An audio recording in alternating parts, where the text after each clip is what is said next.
Oh, I gotta stop smoking if I'm gonna do Vincent Price impressions. Hey, the time of year is finally here. Crap, that rhymed. Never mind. It is Halloween time, everybody. My favorite time of the year. I know I went on a lot about how much I love this time of the year last week's episode. Speaking of last week's episode, how good was last week's episode? It made the front page of Screen. That's right, folks. This is finally becoming a thing. So let me just say hi to all of our new listeners, because I saw a lot of you were interested in the Pupcast. And a lot of you were asking about it after it got on the front page. That is great. I'm so glad that, we were able to get people interested in this. And I hope that in the future we can continue to grow. We continue to provide you guys with shows that you enjoy. A lot of you were asking about when we're going to have this on iTunes. We have to find a place that can host these podcasts. And I found a place online that will host it for $5 a week, $20 a month, which is a little bit more than I would wish to pay for it. But, it's not all that bad. Only problem is it only stores up to 400 megabytes of data. Problem is, each of our episodes is 100 megabytes long, so we would only be able to get 3 to at max 4 episodes on iTunes at a time. So let me just know if that's something that you guys would be interested in. If that, if you guys want me to keep looking until I can find an option to get everything up there, like I've said before on previous episodes, I want to see if I can create our own website. I want to look into WordPress. I think I've found a couple of ways to build a site that would be able to host all of our episodes. But yeah, I will let you guys know in the future more about what we decide. But like I said, just let me know in the comments below if you want me to go ahead and just do the 3 episodes at a time option there with that website. But for now, we have got another Halloween episode here. It's a little bit more casual. A little bit more relaxed. It's just, last week we had tons of guests on. This time it's just me, Michelle, and Mike, and we're just kind of, we were going to talk about our favorite monsters from horror films or Halloween movies, but then, we decided, hey, there's only 3 of us here, and there's so much that we wanted to talk about in the last episode that we just forgot and just remembered as soon as the episode was over with. So, really, this is just more of a casual Halloween episode. This is more of just us casually batting back and forth saying, what do we want to talk about last week? I forgot about this. Okay, yeah, I want to bring up that. So that's what that really is. Also, for any of you who know me and might be wondering, you guys probably know I live in New York right now, and Sandy, the Frankenstorm, or as I have dubbed it and no one else has, the Halloweenicane. Seriously, that seems like perfect. How is no one else using that? Anyway, the Halloweenicane came by and, yeah, it messed some stuff up. I am one of the few lucky people who still has power right now. I am on the upper north side of Manhattan in one of the very few spots that it didn't stay dry. Nothing stayed dry. But, yeah, we got some trees knocked over. We got some trash cans blown clear across the street, but we still have power. The subways are flooded at the moment, so I'm not going anywhere. But yeah, everything is. But yeah, we are doing just fine. That is until next week when all the rats from the lower flooded areas decide to move up here. But I will update you guys on that next week. In fact, I even went outside and I recorded a little thing for Screen in the middle of the hurricane after it had died down a little bit. I don't know if my camera was able to capture all of it. If it has, then I'll upload. If not, then, hey, sorry about that. But yeah, for now, just enjoy this, the second part of our Halloween episode, and go out and enjoy Halloween. The parade has been canceled here in New York, but where you live, if there's something going on, go out and find it, man. It's a great time of year to go out and just celebrate. Enjoy. I want to know who you're meeting in the cemetery. I don't have to tell you anything.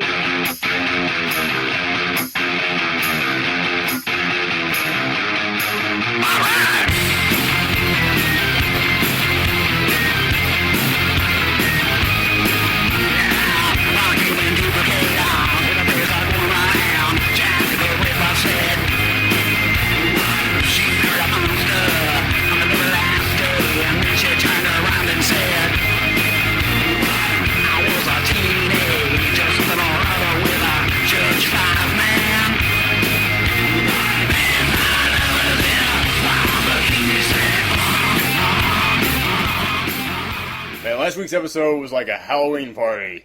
We had all the guests on, great music, tons of activities going on. This week is almost like the cleanup party, the cleanup afterwards of the party. Very relaxed, all just kind of lounging around. Only 3 of us left. The after party? The after party, yeah. The after party. I'm mildly drunk. But you know what? It's still gonna be a good time.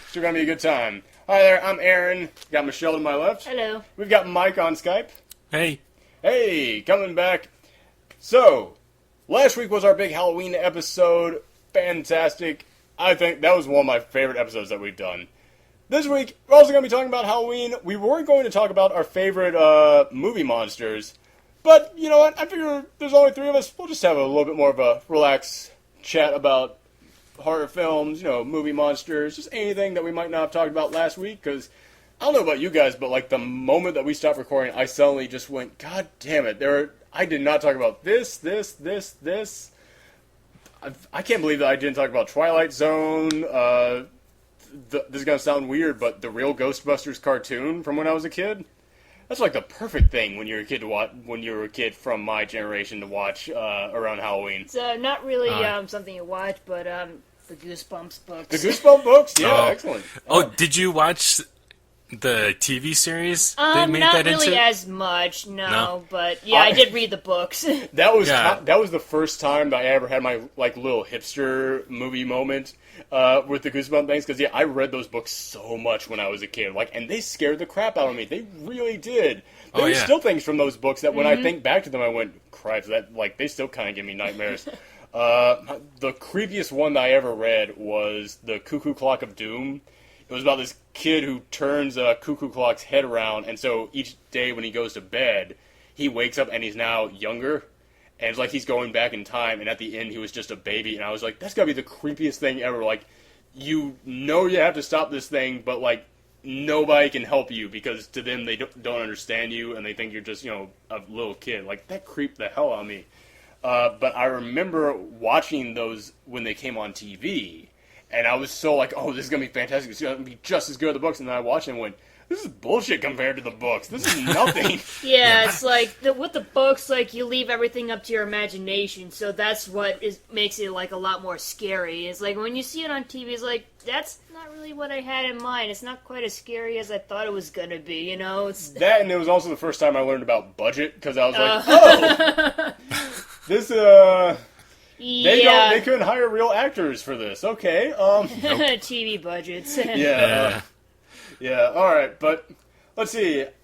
I'm just gonna start off the way we start every episode off. I'm just gonna ask, have you guys seen any movies lately? I just watched Paranormal Activity 3 last night. Oh yeah, you just told me a second ago that finally came on Instant Queue, which I've been waiting for. How is it? Yes, it was better than the first 2, which I was pleasantly surprised at. I think going to the prequel, as it were, a true prequel, because 2 was kind of a prequel sequel. Yeah, that was weird. It happened at the same time. And before, yeah. Right, and I kind of. There's some flashbacks, forward flashes. I don't know how you'd call it. Yeah, it was the present synced into it. Yeah. Yeah, but yeah, the majority of it, it takes place in I think it was the late '80s, '88 or something like that. Anyway, no, I think it definitely that worked to its advantage, not having all the high tech cameras, using the VHS and yeah, because I haven't put the review up on the site, but I recorded a review for the found footage anthology VHS, and they're not all VHS stuff, but I mean it's that idea of this is an old tape that someone just found that I always love about the found footage genre. So yeah, that idea that actually is tapes from the 80s. Right. Yeah, and so it definitely works. The scares are. It's kind of funny seeing, the films have progressed, but it seems I don't know what the budget. I know the budget was still small, but it seems like they used more effects this time. Not just we're going to pull this person down and drag them across the floor with a wire. I don't want to give too much away because I know you haven't seen it. Yeah. But you get more of an idea of what the demon could be, and I think that makes it even a lot scarier, at least in your head. That's what I liked about the going from 1 to 2 in that franchise, because they explained more about what it was. It wasn't just the same thing. It's like they dove deeper into it. And Right. it sounds like that's what they're doing in 3. Oh yeah, they definitely go. I shouldn't say a lot more. I mean, you definitely get the glimpse of into the backstory of with all the the women on Katie and Christy's side of the family. But yeah, and I also kind of appreciate it because none of the footage in the trailers actually made it into the final film. So I love when they do stuff like that. Yeah. yeah, and it definitely because I thought, I'm gonna go. I know this is gonna happen or that, and none of that happened. And while there was some freaky stuff that happened in the trailer, I think the end product of how they went about it was much more effective. I haven't heard great things about 4, so Yeah, we'll it have sounds to like wait the and thing see. with 4 is that there is no more delving into it. You don't learn anything else. So it seems so much just like a cash grab almost. Yeah, The fact that Xbox is putting out there is giving them a couple $1 million so they can shove Kinect into that. oh god, I forgot about that. Okay, But yeah, no, it's definitely an improvement on the the franchise. demon wants to play Fruit Ninja. No. Everybody wants to play Fruit Ninja. But yeah, no, I was pleasantly surprised. I kind of expected it to take like a Saw effect, and the first one's pretty decent original, and then it just kind of second one's okay, and third one just kind of shit. But I feel like it actually has gotten better in quality. So, and I know. I forget who the directors were, but I know they, I think their previous movie was some indie film that had gotten some decent, buzz too. So, and I think if you have people who know what they're doing for directing, and the writers seem to actually care about the mythology, and I think that's really the bottom line. Is I think audiences, at least I, care more about the mythology, the backstory of the the demon and why has this all come about, the origins, and that's why I like that they went into that a lot more with this one. Yeah. Yeah, I'm gonna definitely watch that one tonight now that I know it's on Instant Queue. Let's see. I've seen Don't Be Afraid of the Dark, the Guillermo del Toro film about tooth fairies. Okay. Yeah, you know the one I'm talking about? Yeah, with Katie Holmes. With Katie Holmes, yeah. Do you happen to see that? I did not see it, no. Damn, because I'm hoping someone can explain to me what the fuck happened at the ending there. But yeah, sorry. but aside from that, yeah, it's not that good. It's not bad. I mean, it's one of those horror films that, any kid who loves horror, there comes a point in which they finally watch their first, official horror film, and this is a great one for kids to, get into. Because, yeah, it's Guillermo del Toro he either loves kids or hates them. Because he always makes them, the protagonists of his films, but then has terrible shit happen to him. Right. So yeah, but I mean that does help little kids get into horror when they have something they can relate to. I've always said that the best one for little kids to get into horror is The Gate. For anybody who's seen that, it's also on Netflix Instant Queue. Also about little tiny demon monkey things. But that one is creepy as hell, and it plays on so many fears that children have. Whereas this one, sometimes the little tooth fairy monsters are freaky. It's like, oh man, there's a whole bunch of them coming at you with knives. Yeah, that's scary. Then there's other times in which it's like, I hit your keys. It's like, you're just being a dick, demon monkey. Yeah, it's not. So yeah, it's not that great. But I do kind of want someone else to watch it just so that I can go, yeah, what the fuck was that at the very end? I don't know. But what else have I seen? I've seen. Oh god, we watched Silent House. Silent. Yeah, Silent House. That was the one that came out earlier this year. It was the one starring the talented Olsen sister, not the twins. Right. And it's that one that was supposed to be shot all in one shot. Oh, I heard about. Okay, I have not seen it, but I know what you're talking about now. It's good, but it's all. But first off, it's not all one shot. They cheat a couple times, but I mean, it's like they cheat a few times, but they're 10-minute long shots each. So even if it's not all one shot, that's still impressive as hell that they did that. Oh yeah, definitely. But yeah, it's but yeah, you know, once you've like caught a couple of the cheats, like 3 or 4 of the different cheats, you start going, the magic's not kind of wearing off on me. But I mean, it's still impressive to watch like something do something that impressive. Right. But it does have one of my least favorite endings of any film I've seen this year. It is, like, I would have given the movie a B, but after a good solid B, but yeah, after that ending, the best I can give it is a C+, because, man, it tanks there at the end. Just like a cop-out. It's kind of a cop-out, but it's like I was watching it going, okay, I think I figured out what this is. And yeah, you're actually, you know, the more I think about it, you're absolutely right. It was a cop out, but yeah, that could have been more of a cop out unless Bruce Willis and Tracy Morgan were the killers. That was a terrible joke. Pause for edits. But no editing on this. All my crap stays in. All right, but no editing. It's all one shot. It's all one shot. Yes. But yeah, it's a movie where. Yeah, at the end of it, like, I had thought, okay, I think I figured out what's going on here, and it's kind of crappy what's going on here. Then it turns out it's kind of what I thought, but worse. And yeah, so it's really sad that that's what they did with the ending. But up until then, it's really good. It creates tension so well. Mm-hmm. It really makes you like hold your breath when it looks like she's about to get caught in this house. But then there's also the thing that you have to realize, which is that, you know, she's trapped in this house and trying to get out, and it's all one take, so it's all like happening in real time, and it makes you realize, oh yeah, if I had to stick with this one character and there were no takes and they were trying to get out of the house, there would be a ton of moments where it would be, run to this door, sit there and wait, sit there and wait. Alright, now run over to this door. Alright, now sit there and wait. Oh god, there's something there. Wait. Okay, it's gone. It's like, so, I mean, yeah, each time that happens, it's suspenseful, but it happens so many times, it kind of started to wear thin on me. But, yeah, still, I would have given it a B if it had not been for that ending just coming in and stealing that away. Yeah, anything else we saw? Oh, God, we saw Devil Inside. Just remember that. Yeah, it came out in January, and, you know what, I might have been more lenient on this film until I found out that it had a budget of $1 million, which, first off, where did that go?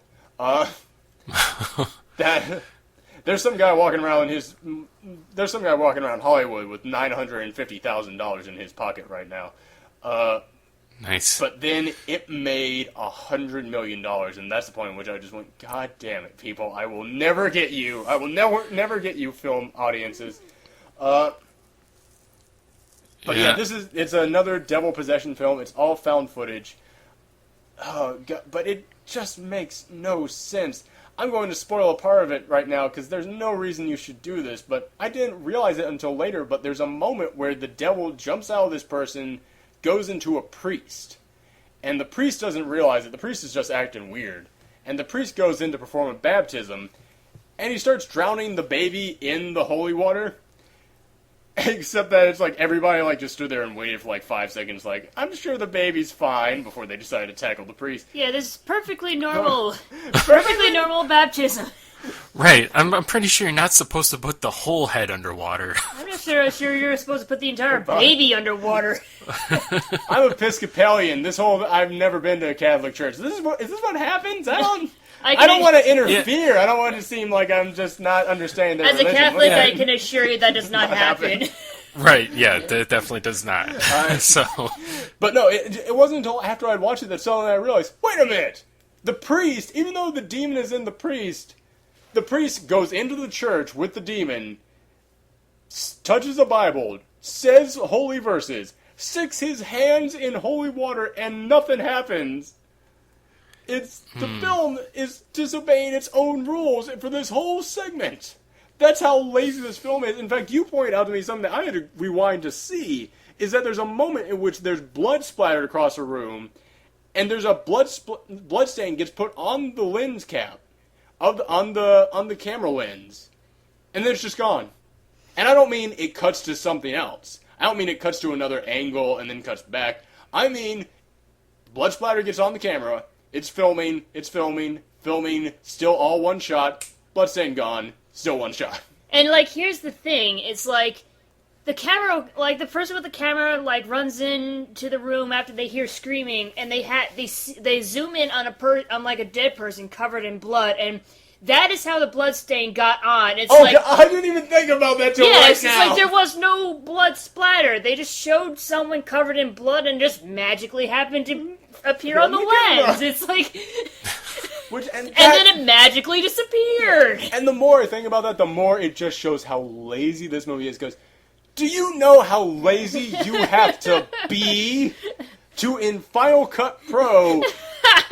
Not in Final Cut Pro, you know how you get blood splatter on the lens cap? You take a little bit of clear fake blood splatter stain thing, put the effect over the segment you want, and that's it. These people were so lazy, they started extending the blood stain across and just went, oh, my hand's too tired to get to the end of this shot. Ugh. Maybe that was the final bit of the budget. That was it. They're like, ah, damn it, we can't. Ah, no one's gonna notice. Yeah, it's just like, all right, we only have enough to pay this editor for one more day. Quitting time. Sure, you can't drag it a little bit more. Nope, you gotta hit the batch capture yourself if you want that thing edited onto the DVD. We're not union, we can't do that.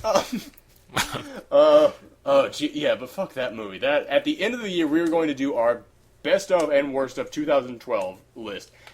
That may be number one. It is going to be close for something. It is going to be hard for something to beat that right now. It's like, there's also like another scene where like the devil somehow possessed two people at the same time. Oh, you're right. I forgot that shit. It's like...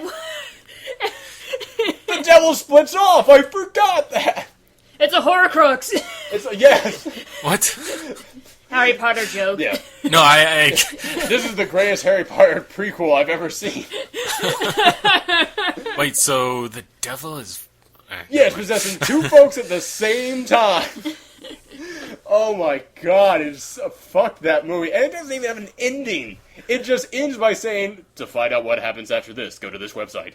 No, motherfucker, I paid for a movie ticket. I'm sitting in the theater. My phone does not connect to the internet. You show me the ending of this movie. Wow. And just let people know, no, I did not go and check out what the final scene is. Fuck that, I am refusing to do that. I think I'm going to go after this is over and watch it myself. Just to see how bad it really is, just to see if all this is wow, true. it is If there's any context to it whatsoever, because... yeah, oh man, but yeah, so that's what we've all seen. Let's get into the news right now. Kevin is not here, so I had to, at the last minute, scrounge around for some news, which makes me realize how hard his job is, because, yeah, fuck, there was no news.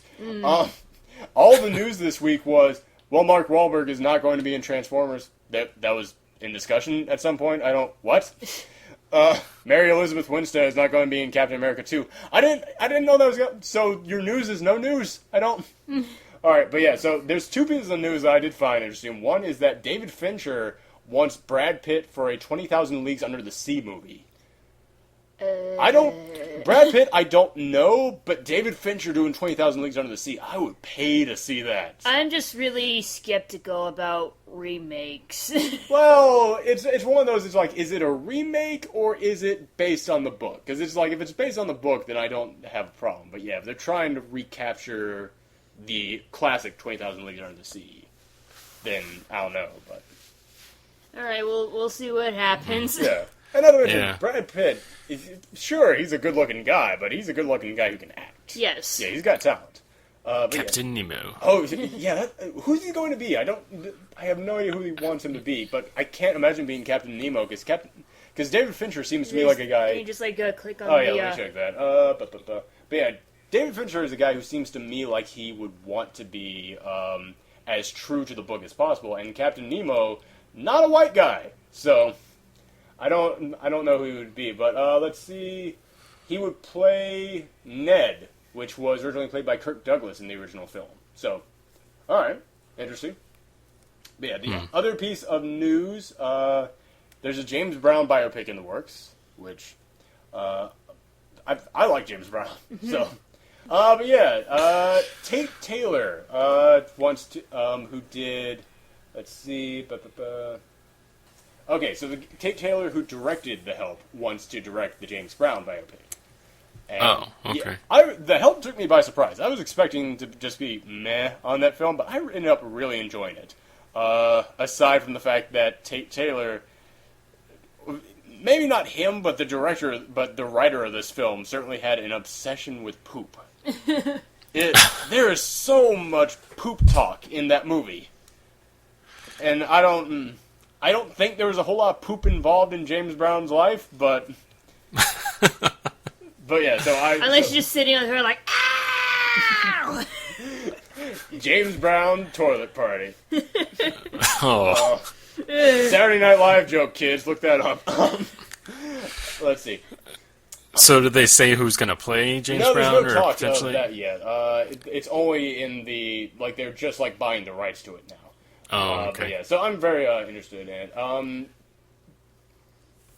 But the other piece of news is that, the last piece of news is that the Justice League movie, despite the fact that I keep yelling, don't do it, it now has a date for 2015, which means that we'll be going into direct competition with Avengers 2. Oh my. Yeah. Oh, that could. Well. Yeah, that's the thing, is that there's going to be, that creates a problem then there of itself. First off, Avengers 2, I can't imagine that film. It's got the exact same cast behind it, and the exact same crew. It's got Josh Whedon coming back. And you know me, Avengers, I love the hell out of that movie so much. I cannot imagine them making a bad movie. They could make an okay one. We saw that with Iron Man 2, where it was like, oh, great first one, second one, just okay. So yeah, I can't imagine them making a bad one, but I get a feeling like, yeah, it's probably going to be pretty darn good. But the DC movies that have been coming out, I know everybody's going to say, well, what about Dark Knight? They just cut Christopher Nolan loose and let him do his own thing. They had no control over that. All their other films, they've had to have control over. They've tried to have control over, and they've been miserable failures. Superman coming out next year, that's going to be the one that really decides it. If they can't make that work, then they're in trouble. Mm-hmm. Right. So that means that we have like two options right now. One is that the Avengers will be great, Avengers 2 will be great, and then Justice League will be just as bad as Green Lantern, and everyone will turn to DC and to Warner Brothers and go, how fucking dare you try and get on this Avengers money? How dare your lazy ass just try and sneak in here with your own Avengers? Or what will happen is that we'll have two great comic book superhero teams come out that year, but the fact that we'll have two great superhero team books come out that year, I get the feeling like it'll take away from both of them. Like, this seems to me like a situation where there will be no winners. Well, I mean, you had the Avengers came out very beginning of the summer release in May, and then you had Dark Knight Rises come out in, mid-late July. Right. I think if they were doing something similar to that, I just don't see why both can't still come out. But Dark Knight Rises, that was still one guy. It's the fact that they're both team books. Yeah. Team movies. That it seems to me like if they both work, it'll kind of be like, I see that as like an event where it'll be like, wow, we had two big superhero team movies come out this year. Now every summer we're going to be like, now it seems like that might be the stage where the industries might go, well, they love the team movies, so let's forget Spider-Man, let's forget the individual movies, let's only do the team movies, which I think might kind of it seems to me like this, like 2015 will decide the future of comic book movies, because if they're both successful, it will change the landscape. I don't see a lot of individual movies coming out after that. However, if Marvel totally knocks it out of the park again like they did this year, and DC turns Justice League into another Green Lantern, then I think that will be the moment in which Warner Brothers might just look at DC and go, we're cutting ties with you. We don't need you. We're done. Right. Yeah, so I mean, it's going to be interesting, which... Yeah. By the way, so to whoever is making that movie, I say this every time we talk about the Justice League movie, the Grant Morrison run on Justice League. Just read it. Just the first 5 issues. Just read it. That's the movie. I was at Comic-Con, and I was just flipping through a bin, and I found the trade of that run, and I just started looking through it, and it just once again made me go, they're not going to do this, are they? It's right here. Right here on this sheet. This is what the movie's supposed to be. Here's your script. right. The script is there. His storyboard and everything. Yes. Although, the thing about Grant Morrison is that the guy, when he was younger, was hopped up on all kinds of drugs, including, like, peyote when he was writing comics. And now he's a huge drunk when he writes books. So, he has developed a history of writing books and having them be amazing at the beginning, and then just kind of falling and crumbling into drunken craziness. So I have this weird feeling like the guys at Warner Brothers are going to go, everybody's saying we should pick up this Grant Morrison thing. Yeah, let's base the movie off that. And then they do, like, the weird ending of his arc, which was just him being a drunk. And I'll just go in there and it'll be like Superman just, like, wobbling around like, hey, someone spiked my beer with red kryptonite.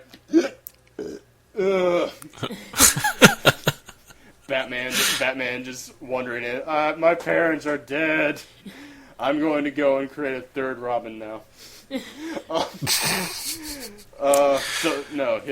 up the first 5 issues. That's it. That's the movie. Just do it. Yeah, what are you going to say, Mike? So, because they're still doing Green Lantern 2, from what I heard, right? I have no idea. That thing is... They came out... 2 years ago when the movie came out, they came out and they said, okay, no, it was just last year, wasn't it? Fuck. Yeah, it was last year. They came out and they said, okay, well, we are making Green Lantern 2, and it's going to be darker. It's going to be darker, and no one really stepped up and went, that wasn't the problem. Yeah. Don't get me wrong, if you decide to cut out the Hot Wheels commercial in the middle of that, fine. But, there's nothing wrong with making the Green Lantern movie a little bit more aimed at adults, but let me put it to you this way. In Avengers... nobody's favorite moment in that movie is when Coulson dies. If you ask anybody their favorite moment, it's going to be, oh man, seeing all the heroes come together and just kicking ass. And, Avengers was incredibly uplifting. Right. And I think that's why people went back to see it so many times. Yeah, make a Green Lantern movie. And I'm not saying don't make it serious. I want to see, Sinestro turn evil and go nuts. But for actual reasons, not just because at the end of the movie he decides to put the ring on for no fucking reason. God, fuck!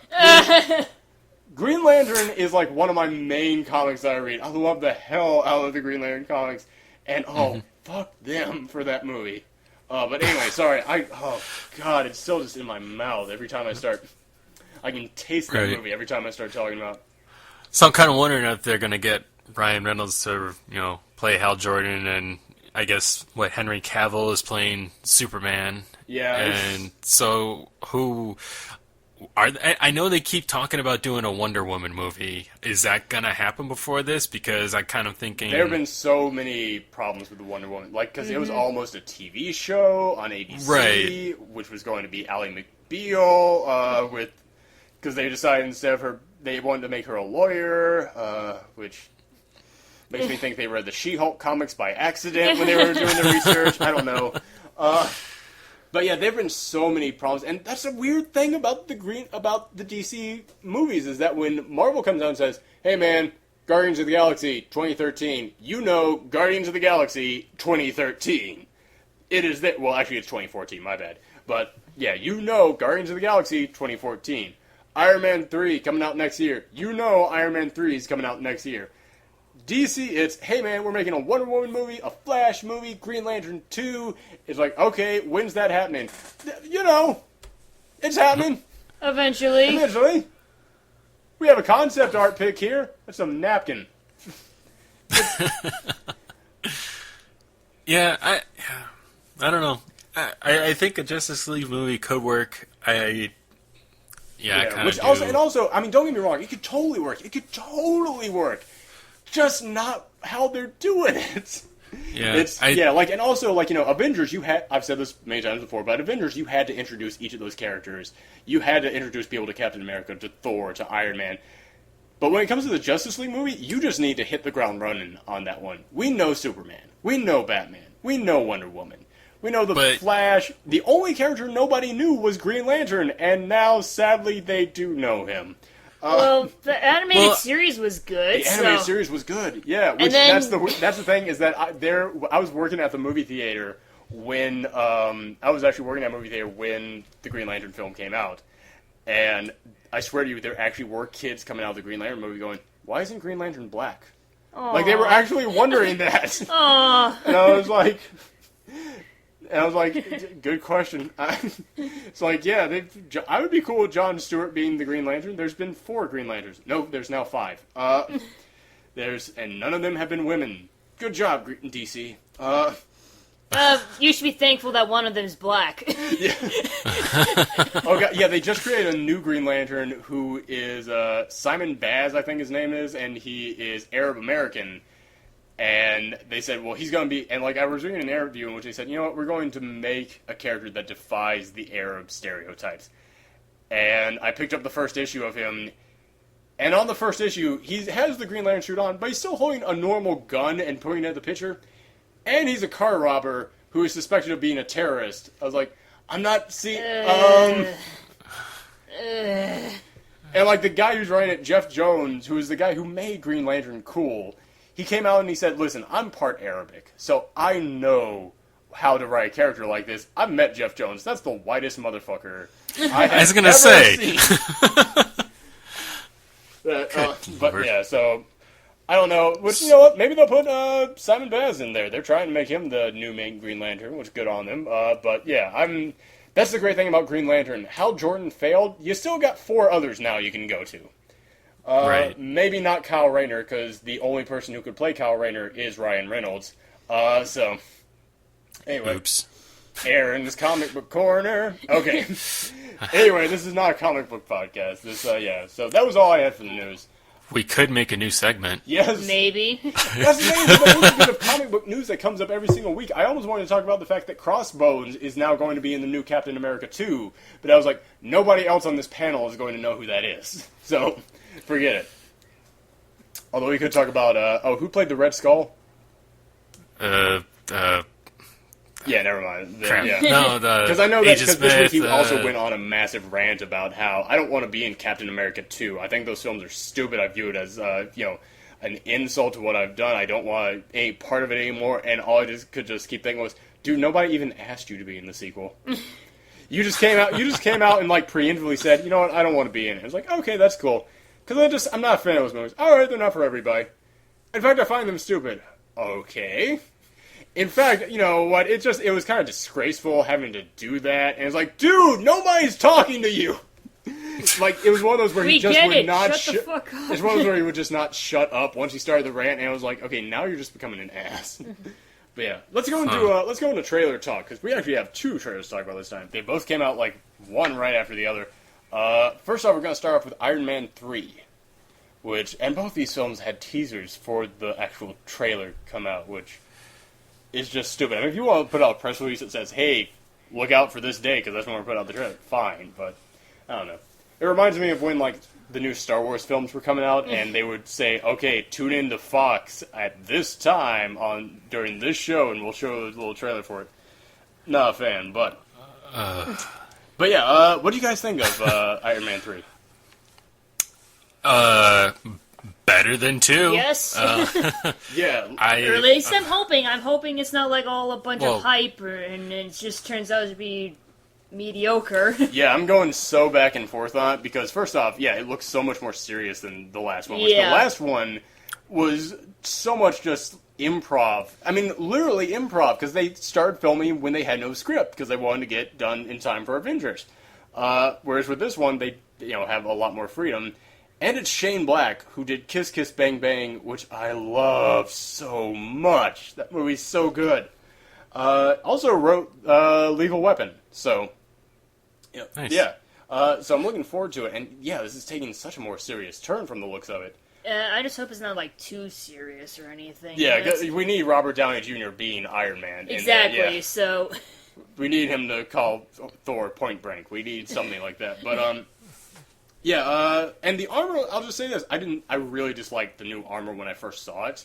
But actually seeing it in action, it looks better to me. Mm-hmm. Yeah. And, I'm the comic book junkie here, so I know that Ben Kingsley is playing the Mandarin. And the Mandarin in comics, when he first began back in the 60s, he was just a huge Asian stereotype. I'm not saying the comic books aren't racist, but back then, wow, were they racist. But in a way, I kind of but in a way, I was about to say I liked it, but no, I don't want to say I like. I'm not about to say I like comic book racism. No, but I always like the pairing of the Mandarin and Iron Man, because the Mandarin has 10 rings that are magic that give him power. So it was always this kind of like Western technology versus Eastern magic. And in recent comics, they've tried to downplay the magic. They've tried to make it more of like, oh, these rings are actually just really high-tech technology that look like magic. And, you know, he's gone from being like this, you know, shaman and this, this mystical wizard from the East to being more of like just one part terrorist, one part businessman. So I figured that's what they were going to do in this movie. But the moment you see Ben Kingsley in there, it's like, no, that is old school Mandarin they have on there. That is wizardy. He looks like he's from Harry Potter for a moment there. Yeah. And I really do not like the fact that they have the Iron Patriot in here, because the Iron Patriot is a terrible character. But you know what? If anybody can make him work, it's Shane Black. So. Okay. But yeah. I'm just glad Jon Favreau's not doing it anymore. Yeah. Honestly, especially with 2, with that whole thing where he's like, I'm going to put myself in there. I'm going to fight with Black Widow. Ugh. I wanted to punch him in his... Yeah, Jon Favreau, I really like Made. Thought Swingers was okay. And then aside from that, I haven't really been a fan of anything else he's done. So when he did such a great job on the first Iron Man, I was like, oh, I have misjudged him. I have totally misjudged him. And then he spent the last couple of years kind of proving, no, I haven't misjudged him. He just really got lucky on that one. Yeah, I'm really looking forward to this. Plus, Shane Black has worked with Robert Downey Jr. on Kiss Kiss Bang Bang, so I know he can direct him. Okay. But yeah, so I'm looking forward to it. I like the idea of, you know, I can't tell if someone is going to steal the armor or if it comes to life, because that was also a storyline in which the armor just came to life, and which it was actually a pretty good storyline. So I'm hoping that's kind of what it is. Right, the Extremist. Yeah, it's two things. One, the Extremist is where the armor like evolved and went from just being armor to something that Tony could summon, and yeah, you actually see that in here, in which he brings it to himself. But then there was another one in which like a virus took over the machine and just like the suit ran rampant with like Tony trapped inside. So I'm thinking they're trying to do like a combination of the two. So yeah, I'm looking forward to it. Next up, the Evil Dead remake, or Cabin in the Woods remake. Yeah, why would they release a trailer for the deleted scenes from Cabin in the Woods? I don't understand.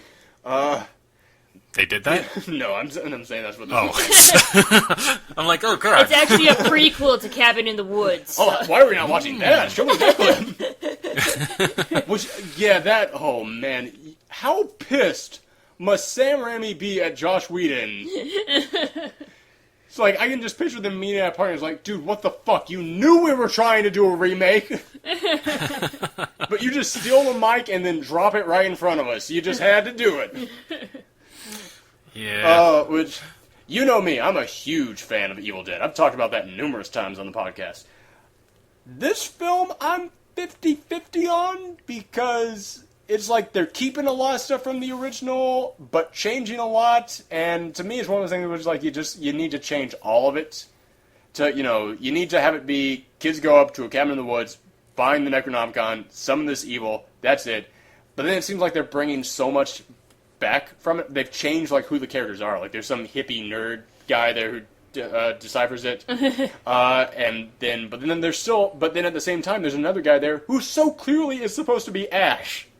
It's so clear that they're trying to do that, but judging from the trailer, it looks like it's going to be less of Ash and more of a group dynamic, which I like. Well, it looked like, near the end, it looked like that girl appeared to be sawing her arm off at the elbow, so I was kind of wondering, is that going to be Ash? Is Ash now a girl? Yeah, which, I mean, we have, first off, so Ash is now an Ashley. Ashley. That was actually his name. It was Ashley. Yeah. It's written by Diablo Cody, who writes female characters very well. So if she decided to, I'm 50-50. Diablo Cody kind of makes me nervous, because I like Juno. Really like Juno. Yeah. I'm one of the few people out there who loved Young Adult. I think that film has got a lot of layers to it and has a lot going for it. But her middle film between those two was Jessica's Body, her own attempt at a horror film. And I've never seen it, but people do not speak highly of that. No. I've heard that too.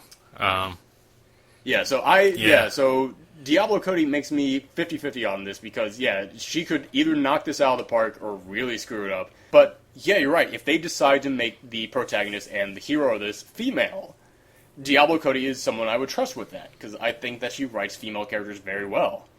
But, yeah, that's kind of my point, is that it looks like they're keeping too much in this. Like, they do have her sawing her arm off. They have the trees in there, which I was not expecting them to bring that back. The evil rape trees are in this movie. Rape tree. I wonder how that's going to get by the MPAA. Wow. Well, that's the thing, is that I think that they actually could make this an NC-17 film and just be like, fuck you, it's the Evil Dead. We're going to have an audience no matter what. Give this a triple X rating. We don't care. Audiences will come. Will they? I mean, maybe. But, I mean, look at, what was it? Shame? Was that the one with Fassbender? Oh, yeah. That got the NC-17, and that did. I mean, I think it did okay. It actually did fairly decent business, yeah. Did it? Okay. I mean, it didn't play anywhere near where I live, so unfortunately, I never got to see it. It had a limited release, but it didn't have a really high budget either. But for a limited release film, it did very well. Yeah, okay. It did, yeah, and this right. Yeah, it did better. And this looks like it's. Yeah, but I don't know what they'll plan on doing, but with the rape trees, but. Yeah, what do you guys think of just the look and the feel of it? Definitely looks intense. It does. It looks kind of like, what a lot of horror films have tried to do, which is be grungy, which I'm not really a fan of. Like, when I see, like, the grunginess on the characters, I'm like, I want to see more of just, like, in the original Evil Dead, they had, like, flesh rotting and turning, like, a weird different color. Mm-hmm. And this, they just look dirty. Like, they just went crazy, got weird eye contacts in, and rolled around in mud and started stabbing people. Yeah. Which I'm not a big fan of. However, when it comes to the world around them, when it comes to the woods, which that, to me, that's the star of the Evil Dead movies. The woods is the antagonist. You gotta make them feel like something. The woods really feel creepy to me from this trailer. I mean, that shot of him looking out at the river, that really kind of freaked me out. I thought that was done excellently. Yeah. So yeah, there's so much that I'm going back and forth on this one. Yeah, I didn't know that Diablo Cody was writing this, so now I'm kind of in a little more favor of this movie now, actually. I know she has so many haters, so I was worried that you were going to say, so now that I know that, fuck this movie. Yeah. No, I mean, I really like Juno, too, and I haven't seen, I didn't see Young Adult, and I haven't seen Jennifer's Body, but yeah, this looks good. There was a couple scenes where the one girl looked with the contacts, it just kind of reminded me of, like, this is what a possessed Reagan would look like if she was a teenager. Ooh, or young adult. Yeah, which, I mean, that to me was the thing that I really liked about Evil Dead, is that, it wasn't like just Ghost or something. It was almost like The Exorcist, except it wasn't happening to one little girl. It was all around you, and it just kept happening to everybody. Right. But, yeah, I didn't. What do you feel about the gore in this? Because we have the girl sawing her cheek off, and then we have the girl licking the knife. I'm not really what? No, it's just go ahead and continue. It's like, I'm not really a fan of that kind of horror. Like, I know that in the original, there's the girl stabs the other girl in the foot with the pencil. But to me, like, the really creepy stuff in that movie is, it's like, the makeup making them look distorted and looking like flesh is just kind of, like, rotting off of them. And it's like, they had bugs crawling on them, or, like, they had, like, just a monster hand pop out of their stomach. Which, granted, that could still happen in this, too. You don't want to show that in this movie. You want people to be shocked at that. So, you don't want to show that in a trailer. But, it's not really giving me, like, it makes it look like it's trying to be too, like, I've always said this about horror films, that horror films are like jazz. It's the notes you don't play that make it work. It's, so, it seems like they're just trying to be too gory with it. Yeah, that's what I Whereas, was gonna say. So You shouldn't be gory, you should be weird, is what you should be for an Evil Dead film, to me. yeah, go watch Yeah. Japanese horror films. They know how to do freaky stuff.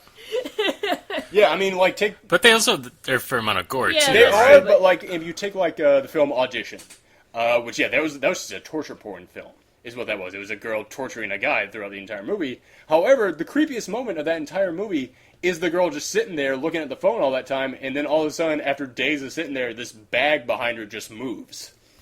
That's the kind of stuff that, yeah, you need to, that's the kind of horror I want to see from an Evil Dead film, is, yeah, you can put some gore in there, but make it weird, man. Gotta get creative with this. But, I mean, they very well could. We just haven't seen it yet, so... Right. Yeah, I don't know. Yeah, I kind of like go back and sometimes forth. trailers can be misleading. Like they only show the parts that they think are going to be good, and then like in like they like misjudge like what their audience thinks is good or not. So But I will say it looks much better than most horror films look Yeah. to me. Yeah. And it looks like it could still be good. Mm-hmm. And I will say this. Is that Evil Dead with Ash in there became such its own thing that this film, if you make an Evil Dead film without Ash, I think it could still stand as its own completely separate thing, just as long as you don't spend too much of the movie trying to go, hey, remember this from the other Evil Dead movie? Yeah. Right. But yeah, so I'm going to be there in line for it no matter what, but yeah. So we're going to take a little break here, and then after our little musical interlude, we're just going to finish up our little Halloween festivities here. All right, be right back.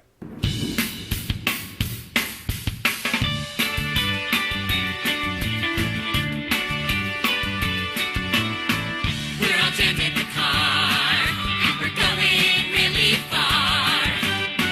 Driving deep into the trees, with hot dogs, chips, and cheese. To make the week go quicker, we packed a ton of liquor. Ryan Tropicana will not totally bananas. Spring break vacation is just blank, blank. There's something in this musty air makes us want to sing. Cabin in the woods, ooh.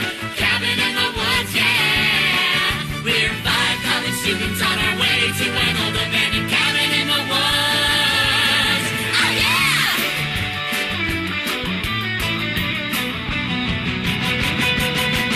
All my friends are here for the best spring break of the year. Away from school and from S-Mart, a week way off the charts. A holiday with Ash, all that I'd ever ask. He's so cute and thin, and that's why I love him. Oh, I have now finished off all the pumpkin bread and all the candy corn, so it's time that we wrap up our festivities here by just finishing off our little Halloween discussion. Last week we talked about our favorite horror films, and this week we were going to talk about our favorite monsters from horror films. But you know what? We'll get to that, but I also say, it's just us. Why don't we just have a little bit more of a casual discussion about some of our favorite horror films? Is there anything that you guys wanted to talk about on the last episode that you didn't bring up? I don't Trying to. I don't really watch too many horror movies, so I can't really Yeah. say. Well, is there any supernatural thing? Let's not just because last week it was just horror films. Is there anything supernatural or that you enjoy watching? Actually, there's a cartoon out that you and I both really enjoy. That to me is kind of like a perfect thing to watch. If you have a little kid, it's a perfect thing to marathon for Halloween. Gravity Falls. Yeah, you ever watch that? No, I haven't heard of it. It's on the Disney Channel. Yes, there's actually a good cartoon on the Disney Channel. Yeah, I hate telling people what channel it's on because it's like, don't judge me. I know everything on that channel is shit. Except this is actually good. It's it's about 2 kids who go to live with their uncle in They're great. great. Great uncle, so they call him Grunkle Stan. Grunkle Stan, yeah. Who is just a shyster, just a scam artist, flat out. Go to live with him for the summer. And basically, it's kind of like the town is like a cross between the Twilight Zone and Twin Peaks and all these other supernatural things because there's tons of weird secrets to the town, and all of them have some kind of a supernatural nature to them. But there's lots of like little references to other like Twilight Zone episodes or little other horror stories. And they did a Halloween episode recently, which it didn't have the Slender Man in it, but it had like as close as you could get to having the Slender Man in a children's cartoon on there. It was a great Halloween episode. So yeah, it's one of those in which if you're a grown up who enjoys cartoons or just has kids, Gravity Falls is great for that. Speaking of cartoons, when I was a kid, I flat out loved The Real Ghostbusters. Oh, yeah. Yeah, that was a cartoon that, going back now and watching it, now that I'm an adult, I am shocked at how much stuff they put in there. They had Cthulhu in an episode of The Real Ghostbusters. Did they? Yeah, they did. Oh, God. I need to go back and watch this thing, because I don't remember any of that. Yeah, I didn't know any of this stuff. Like, they had Citizen Kane, the ghost of Citizen Kane in an episode, and they had to, like, find his sled. It's, like, so much stuff that kids would not understand. But, yeah, there was an episode in which basically, like, a cult that worshipped H.P. Lovecraft basically said that, basically we're gathering at Coney Island to summon Cthulhu. And, yeah, they summoned Cthulhu. And the Ghostbusters had to fight him off. Wow. Did you ever watch the Extreme Ghostbusters? I watched it, and I liked the idea behind it. The idea that Egon is now old, all the other Ghostbusters have left, and he has to form a new team. That's what they should do with Ghostbusters 3. If they want to make a Ghostbusters 3, that's what the movie should be. But it was one of those movies where they were so clearly trying to... You mean cartoon? Sorry, it was one of those cartoons. What did I say? Movie. Oh, sorry. But it was a I almost said movie again. It was a cartoon that very clearly was created through focus groups and like market research because they were trying to like hit every base. Mm-hmm. Like they had on the team once again there were 4 members. There was a girl, there was a Hispanic guy, there was a black guy, and there was a guy in a wheelchair. And it is totally fine to have each of those members as the Ghostbusters. Problem is, the girl's role on the team, she was the girl. The Hispanic guy's role on the team, he was the Hispanic guy. The black guy's role on the team, he was the black guy. The wheelchair guy's role on the team, he was the guy in the wheelchair. There was no personality to any of them. They were literally there just so that they could go, look at how diverse our team is. It's like, dude, I'm all for diversity, but you gotta build the character first. Exactly. And then, Right. yeah. It's like, literally, like, at least, like, the girl, the Hispanic guy, and the guy in the wheelchair, like, if you had to ask me what was their personalities, I'd go, I kind of remember them being like this. I went back and watched recent episodes of it to refresh myself. The black guy in that show has no personality to him at all. It's like, it's almost on a level offensive just how much of a non-character he is on that show. Like, there is nothing to that character at all. They put no thought into him. And so, I mean, that is, like, kind of what makes me go, they really just were trying to, like, appeal to, like, just trying to be diverse just to be diverse. It's like, no, man, you gotta be diverse because that's the world we live in. You gotta make characters and then realize, hey, we live in a diverse world, so let's make it a diverse cast. Instead, they went, let's make a diverse cast so a lot of people will watch it. And that was it. So, yeah, it was, like, that's its biggest fault is that there are no characters on that show. There are no characters because they just wanted to appeal to a large audience. And it's kind of insulting, really. But yeah, The Real Ghostbusters, which I love the fact that they actually call themselves The Real Ghostbusters, because I don't know if anyone remembers, but there was a TV show before The Real Ghostbusters, another cartoon, just called Ghostbusters, which starred some blonde guy, some fat guy, and a gorilla in a hat. And I was watching a couple episodes on YouTube today before we start recording. It's so fucking stupid. It's just the dumbest thing out there. It's like there's some robotic ghost that controls all the other ghosts, and he sends them to get the Ghostbusters. And like they have a friend who lives in the future and lets them do time travel adventures. The show makes... I kept trying to figure out what went into that show. Like, did they go, okay, we got the rights to Ghostbusters, but just the name. Literally nothing else. It's a terrible show, but The Real Ghostbusters cartoon, they had a great Halloween episode. And I remember when I was a kid, their Boogeyman episode scared the hell out of me. because that one freaked me out so much because there was an episode where these little kids are scared that the boogeyman is in their closet, so they go to the Ghostbusters with their piggy bank and say, "Please come and save us from the boogeyman." They're like, "All right, we'll go and we'll do this," and just like they clearly don't believe them. But it's like, "All right, we'll go tuck you back into bed at your house." They go back to their house and go, "All right, we'll sit here until you go to bed." And then the actual boogeyman lives in their closet. And then I remember the part that, I was a little kid watching this. I was like, "Holy crap, the boogeyman's real." But don't worry, the Ghostbusters are here. They'll save the day. And then Egon starts reading it and goes, "This isn't a ghost. This is something we've never seen before. This is just some weird, creepy, extra-dimensional creature. We can't stop it." And so as a kid, I went, wait a minute, the boogeyman is real, and the Ghostbusters can't stop him. We're fucked. Oh, We're all fucked. I threw the TV out the window like in Poltergeist and then just barred up my closet door. But yeah, that was such a good episode. Going back to the Extreme Ghostbusters, I would love for someone to, I was talking about how that was done so much just for, focus groups. It didn't hit me until right now when I said that. Their name was the Extreme Ghostbusters that came out in the 90s. That should tell you this was nothing more than execs going, all right, how big of an audience can we hit and what and how? I would love to see somebody come back. I would love to see somebody try and do that again.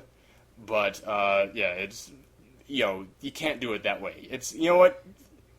Bring back the exact same characters if you want. Bring back the girl and the other three guys. Bring them all back. And just have somebody go, you know what personality should we give them? Let's actually write backstories to these characters before we put them in here. So, but, other good TV shows. Twilight Zone. Mm-hmm.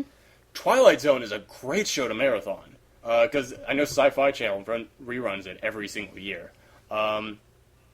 Anybody, Mike, have you ever seen Twilight Zone?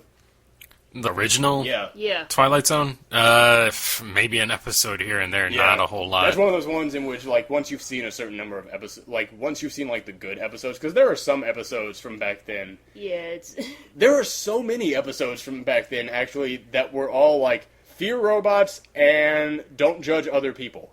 Which, I kind of like that, because, I really, not the hate robots part, but, I love that Rod Sterling, the guy who created the Twilight Zone, this is a guy who went to World War II, fought overseas, encountered people, and then he came back and went, there's no reason for us to be fighting anybody. I'm going to make a science fiction show and base half of all the episodes to explaining why we should not hate other people. I was like, that was such a cool thing, but yeah, that series had so many good episodes.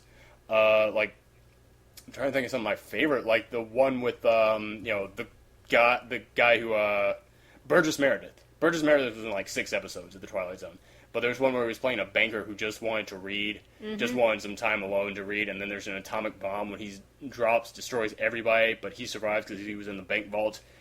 Comes out, thinks about killing himself, actually puts, the gun in his mouth on TV in the 50s, which shows you how courageous this show was. Then he goes to a library, finds all these books, says, now I can finally read them all, I finally have all the time to myself, and then his glasses fall and break. That is like a Greek tragedy to me. How well they set that up. I always love the To Serve Man episode, where these friendly aliens come from outer space and say, we're going to give you the cure for everything. Here's the cure for all your diseases. Here's how to raise crops to feed all your people. We just want a couple of you to come back with us. And they have guidebooks that say To Serve Man. And everybody's like, oh, well, clearly that means that they're here, that they're good. But one of these translator for the government finds a copy of it and he says, okay, well, I'm going to get to work trying to figure this out. And then the protagonist of the episode is about to go off into space with them. And he gets on the little conveyor belt to go up into the spaceship. And as he's going in the spaceship, the translator runs up to him and is screaming that he can't reach him any time. And the last words he yells out are, "To serve man, it's a cookbook!" And it sounds like a joke almost, but it's creepy when they do stuff like that. But yeah, I could go on and on about my favorite thing from I'll just throw this last one out there. I actually have one of the seasons of Twilight Zone on DVD, and Don Rickles was on one of the episodes with Burgess Meredith, and it was an episode where Burgess Meredith is a wimp who gets picked on, like he was in every episode of The Twilight Zone. But then aliens from Venus decide to give him superpowers, so he becomes incredibly strong, and he becomes the strongest man in the world. And they want Don Rickles to do an audio commentary on that episode. Don Rickles is not the kind of guy who will do an audio commentary. So instead, if you click audio commentary for that episode, it doesn't show the episode. It shows like 5 minutes of the episode all cut together, and it's just Don Rickles going, "All right, I'm just gonna talk here during the episode. I'm gonna have fun with it." And then it cuts to another scene. These Venusian, were they from Venus? Oh god, it's so stupid. I can't believe this actually aired on TV. And then at the end it's, "Oh look, the Martians. The Martians have come to save Burgess Meredith. Hooray for Burgess Meredith." Oh good. It's one of my favorite extras on any DVD I've ever seen. But yeah, what about any other movies that you guys didn't get to talk about? Any like paranormal films? Anything? I mean, I remember. I mean, it wasn't a movie, but I remember really liking that TV show. Are You Afraid of the Dark? Growing up. Oh god, Yeah. yeah. On Saturday nights on Nick at Night. Yes. Yeah, it was supposed to be on Nickelodeon, and then they just went, "This is too scary for kids," and they put it on Nick at Night. Yeah. So It that was was like always. on a Snick. That was like Oh. the transition from Nickelodeon to Nick at Night. Oh Yes, man, you're I right. would never have remembered Snick in the rest of my life. After that. That was good. That was good. That made me afraid of clowns. Oh yeah. Well, they had that creepy clown in the beginning And sequence. yeah, exactly. That's what did it. That creepy clown in the opening sequence scared the crap out of me. Poltergeist had nothing on that clown. Oh jeez. What? But yeah, I'll throw out. This is probably the weirdest horror film I've ever seen. Not weird as in just crazy, but as in like the most obscure. Because my name on the site is Obscure Fan, so I should probably live up to that. X, the man with X-ray eyes. I just caught that one on like on TMC one evening. It's a doctor who performs an experiment on himself to give himself enhanced vision, but gives him X-ray vision by accident. And slowly, and he becomes like a star, and then he becomes like the hero of town because he can save people just by looking at him. But then it starts to get worse and worse until he can't not see X-ray vision, and it slowly starts to degrade, and he has to go and he has to run for his life to escape from people that want to experiment on him, and he goes to Vegas and he's just cheating on every machine there to make a fortune. And the movie ends it's more of just a science fiction film, but it becomes a horror film in the last 10 minutes. Because in the last 10 minutes, his X-ray vision gets so bad that he can now see into space. He can't walk because he sees planets in front of him. He can see into forever. Exactly, he What? can. The movie ends with him, looking, his vision becomes so good, he sees to the center of the universe, and he says, "There's something there. It's looking back at me," and he just reaches and grabs his eyes and rips them out. It is, the last shot of that film is one of the scariest shots of any movie I've ever seen. Yeah, that's some H.P. Lovecraft stuff right there. Yeah. Which, speaking of that, Guillermo del Toro tried to turn Mountains of Madness into a film, and that's been canceled at this point. But is there any horror book, horror story that you guys, or even just a monster that has not been turned into a movie that you guys would like to see but have never actually seen? Because I don't know if I'm behind the idea of Lovecraft being turned into a movie. Because all of Lovecraft's monsters were things so crazy that if you saw them, you went insane. Which means one of two things: one, you can't make that, and two, if you can, you probably shouldn't film it. But Yeah, I think that's how you would have to do it. Kind of maybe the Paranormal Activity movies, where the creature's there, the demon's there, but you never actually see it, so it's just up to your imagination. Like Cloverfield, almost? Or? Yeah, Almost, kind of like like you just see parts Cloverfield. of it. Yeah. I mean, God, how good is Cloverfield, by the way? Yeah. Yeah, but I think if you do it where maybe you give little glimpses or just use kind of grunts or, scary animal noises or something like that. Yeah, if instead of seeing Cthulhu, you just see people running and then, you just see a big green mass kind of form down and you just see tentacles and you look up and there's just one big eye staring at you. Maybe, just see slivers of it. Not Yeah. even all of it, but yeah, just little bits of it. But yeah, I could see it working that way. Yeah. As far as like monsters, I've always wanted to see in a movie, but never actually been done. I really want to see a good Jersey Devil movie made.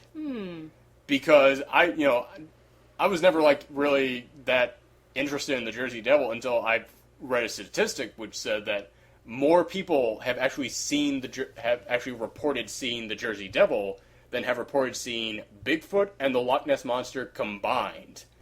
And I went, well, how come those two are getting all the fame then? So you'll have to explain. I'm sorry. What is exactly the Jersey Devil? The Jersey Devil, it's a legend that goes back to like pioneer days, back to like Pilgrim days, in which basically it was a woman gave birth to. There's different versions of like the origin to it, because the origin has basically just kind of been come up with as time goes along. But the origin is basically that this is back during the time of the witch trials. Yeah. And basically a woman accused of being a witch had a child which looked like a goat. And they tried to drown it. And so they took it, drowned it in the river, and it died and just floated along, and the town said goodbye to it. But over the years, people throughout the Jersey wilderness have reported sightings. Over the past 100 years, people have reported sightings of a two-legged goat creature walking through the woods of the Jersey woods. And so I've always said, you know what, I want to see a movie about that. I do. It's like the Jersey Shore was on, suddenly the Jersey Devil shows up. So this guy with devil horns came up to me, and I was like, "No, you ain't getting none of this." And then all of a sudden, just a hoof claw comes in through the confessional booth and grabs Stookie's head and rips it off. Great. Give that movie the Oscar now. Everybody says that was like the best thing about the Three Stooges movie is that Moe beats the shit out of the Jersey Shore people. But yeah, I'd love to see a Jersey Shore movie. Oh God, sorry. No, not a Jersey Shore movie. Take it back now. Unless the Jersey Devil's in it. This guy telling us to do the drunken Grant Morrison Justice League also says that we should do a Jersey Shore movie. I like this kid. Let's do his ideas. No, wrong ideas. No. Also, this is gonna sound like a joke. I want to see a Chupacabra movie.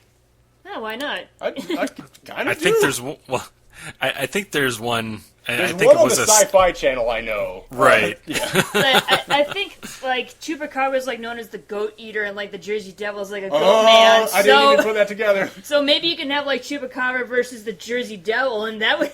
From the makers of Frankenstein versus the Wolfman, come Chupacabra versus the Jersey Devil. And now Sci-Fi will make this an original movie. Oh God! Yeah, seriously. There is some guy at Sci-Fi Channel right now, like typing this down, like license to print money. No, that would require too much creativity. Their shtick is let's combine two scary animals into some giant monster and Shark Moose coming this summer. Ooh.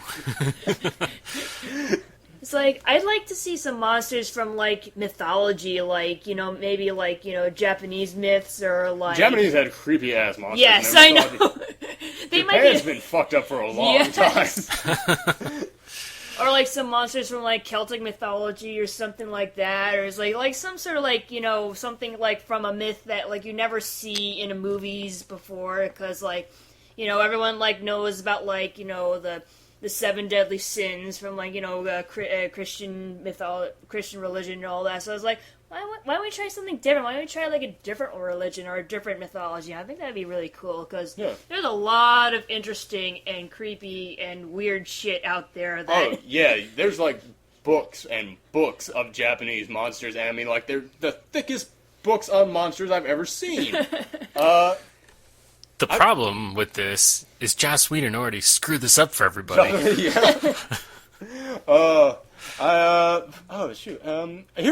a question.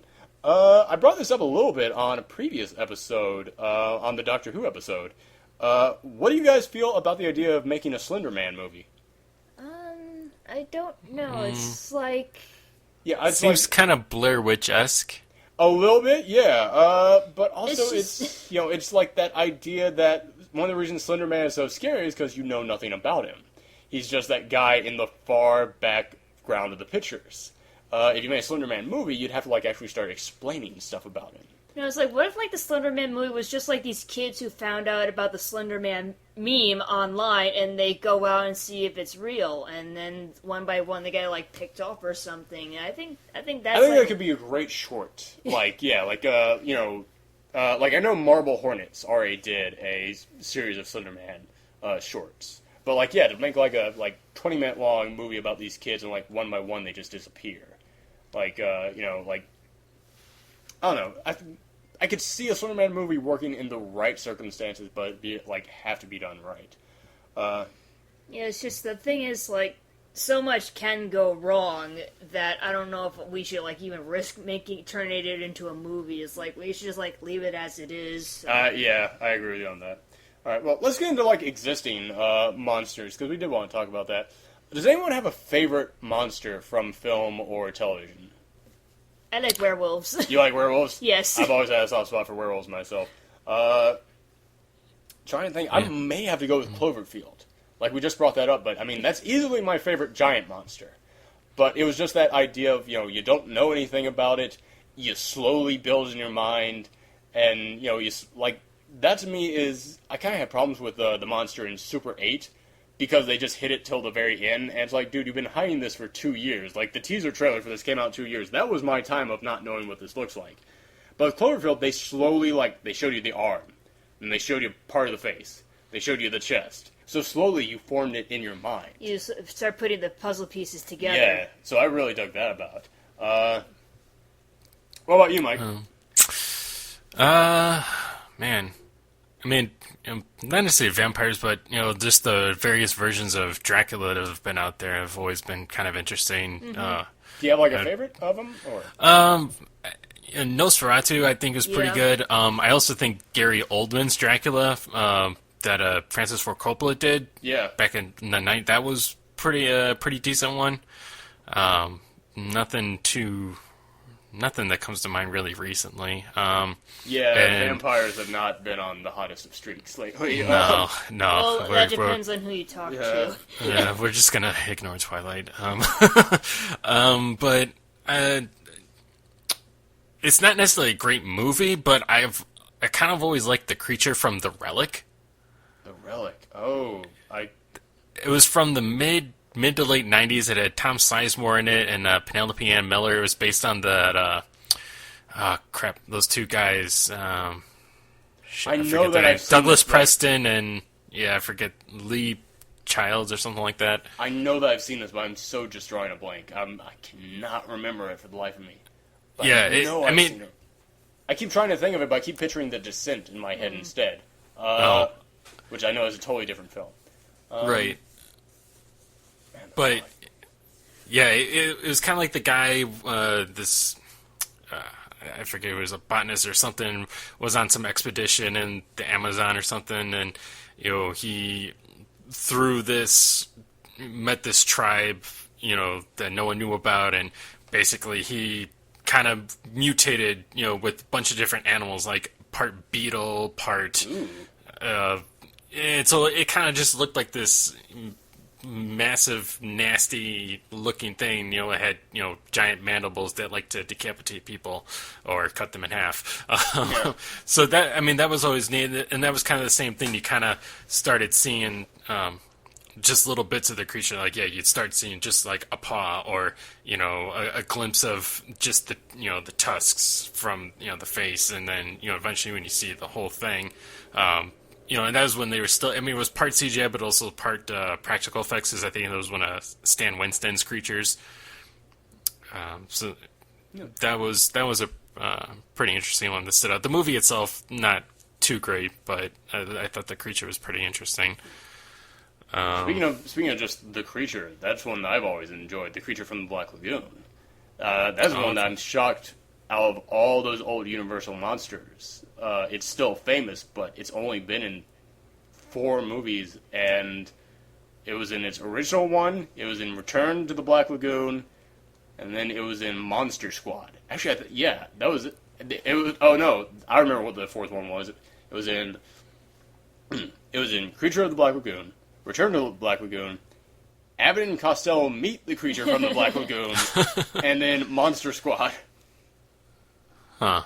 Which, by the way, am I the only person who kind of wants to see, like, some comedy duo try and recapture that? Like, Harold and Kumar meet Freddy and Jason, or... That'd be interesting. I don't know, maybe I am the only person who wants that, but... Yeah. Like I a don't know. horror comedy, like, yeah, it's like, we need more of those. And more good ones, I mean, not like the Scary Movie kind of bullshit. Yeah. What's your thoughts on the Scary Movie franchise? Because I haven't liked a single one of them. So I thought it was a clever, like the first one, it was like a clever idea making fun of the tropes, but after a while, it was kind of like beating a dead horse or something. It's like, it's not even really that funny. It's just more like pop culture references. Like, I get it, but it's not funny. It's Yeah, because they don't do jokes. They just say, "Hey, there's that thing you know." Yeah. I haven't seen any of them, so I can't. We've been mentioning a lot of monsters that come from, like, supernatural causes or supernatural backgrounds. Is there any, like, science monsters that you guys like? I'm going to throw out there The Fly. Oh, that was the first thing I was going to say. Alright. How could you not, like, think of that when you think of, like, science-created monsters, like, other than Frankenstein, Yeah, those are the two best ones, I'd say. The original Fly is scary as hell because it's got that final shot of the help me. Mm-hmm. Oh, man. I'm afraid of spiders, and that's the creepiest thing I've ever seen when it comes to spiders on cinema. But then the Jeff Goldblum 1980s Fly. That's just as disturbing. That is, yeah. Oh, man. I can't believe I'm forgetting his name, but who directed that one?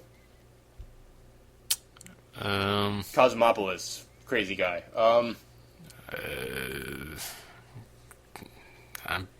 Don't know. Sorry. To the internet. Yeah, normally I would not stop to do this, but man, it's gonna bug the crap out of me. David Cronenberg.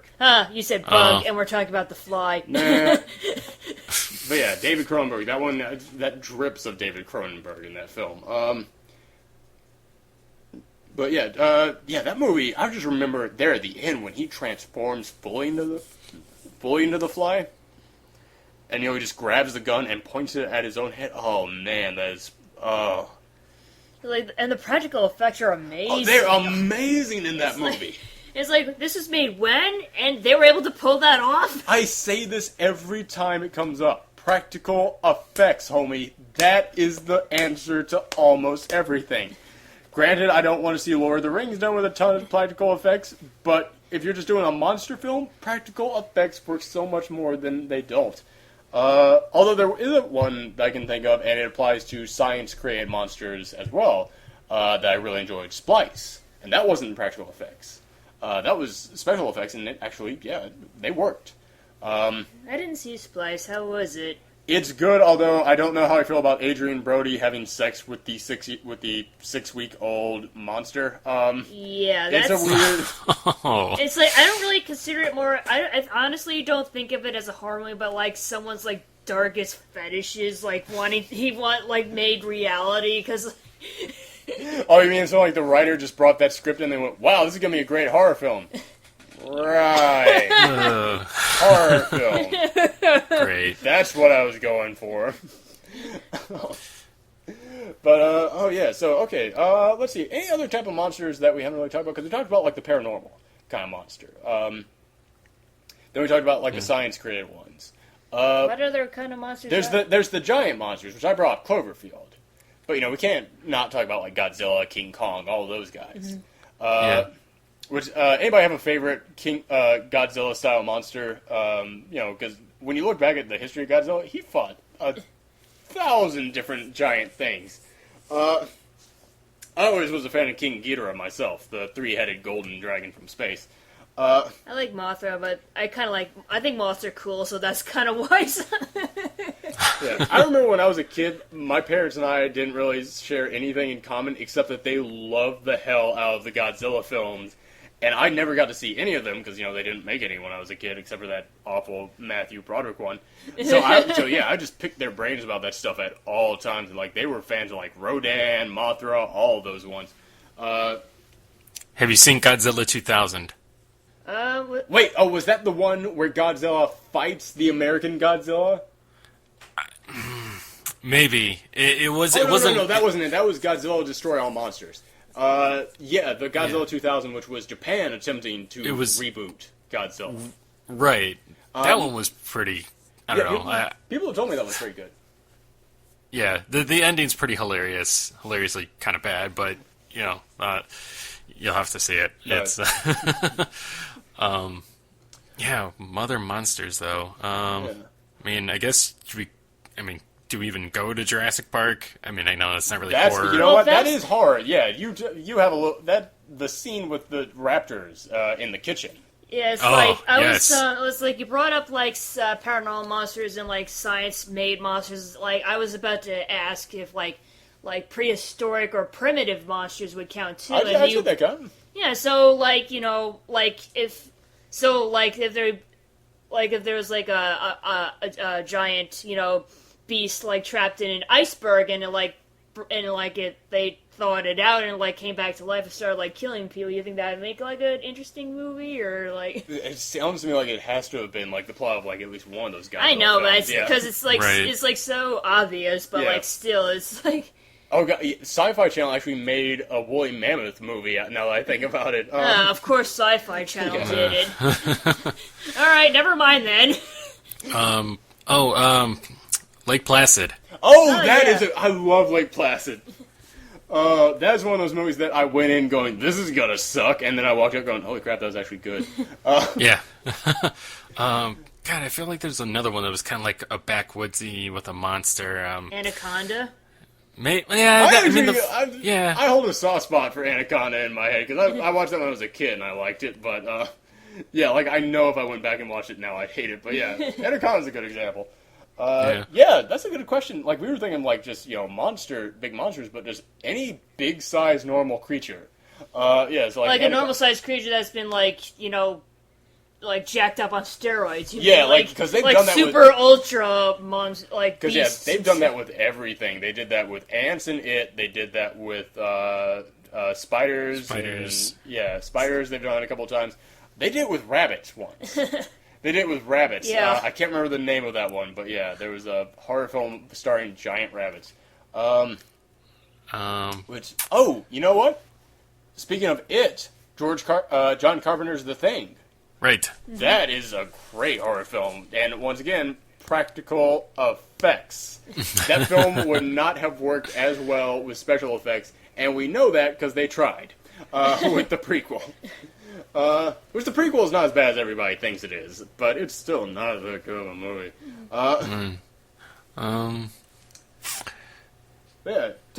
Let's go through like the various tropes. Let's start wrapping up with like the various tropes of monsters, and we'll just talk about like some of our favorites with them. Like, because last time we talked about our favorite, like the tropes of kind of monsters and such, but like as far as the best films with them, just like the monsters themselves. Like, does anybody have like a favorite ghost, or we talked about favorite vampire already. As far as ghosts, this might be diminished after I see Paranormal Activity 4. I'm digging Toby the Demon. Yes, especially once you see 3, you will dig him even more. I can't wait to watch it tonight. I mean, I don't want to build it up too much, but for me personally, after seeing that, Toby, yes, way scarier. Yeah. Dude, you're way talking more to one of the few guys out there who is actually willing to admit, yeah, I'm totally into the paranormal films. Because so many other people who even like the Paranormal Activity movies are like, they're okay. I'm like fully willing to flat out admit, no, I really like the first one. And the second one I like. They screwed up some of the pacing a little bit, in my opinion, but I still really enjoy it. So yeah, if I'm willing to admit those, trust me, I'm gonna enjoy this one from what you're telling me. So Toby the Demon, I'd say, is probably the best ghost out there. Then again, there aren't that many famous ghosts unless you want to go with Casper. That's the sad thing. We don't have really that many good ghost horror. I mean, we'll say good ghost horror movies, because I mean there was that 13 Ghosts and what was it, House on Haunted Hill. House on Haunted Hill. Jeez. Did you ever see the original 13 Ghost? No, I don't. I don't even think they were trying to make that a horror film, because I mean it's like the kid would be like hanging out with the ghost and just like, what were you doing down there, Timmy? I was playing with the ghost. Well, that's nice. And it's like, no, bitch, there are ghosts in the house. You should be running. There's Right. 13 of them to be exact. Let's see. Zombies. Anybody have like a favorite zombie? I always dug the look of the tar zombie from Return of the Living Dead. Then there's the zombie that fought the shark in Zombie 2. Yeah, zombies aren't one of those creatures that really like stands out, but I mean there are a couple of films that have like memorable ones. Like I was not the biggest fan of Land of the Dead, but I really dig the was it Terry Crews in that film as the big main zombie? I didn't see that one. It's not that great of a film, but I dug the main zombie in it. Yeah. Yeah, that one I don't know.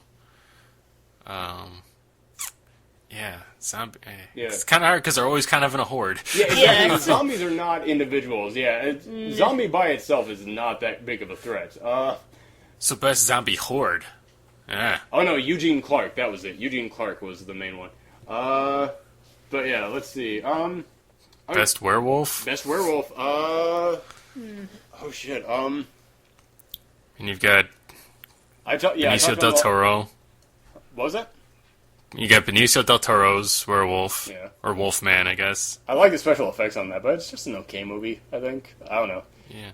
I haven't seen all of it. I've only seen the second half. But I mean, you know what? My favorite werewolf, Steve Buscemi from Hotel Transylvania. Okay. He's the best thing in that movie.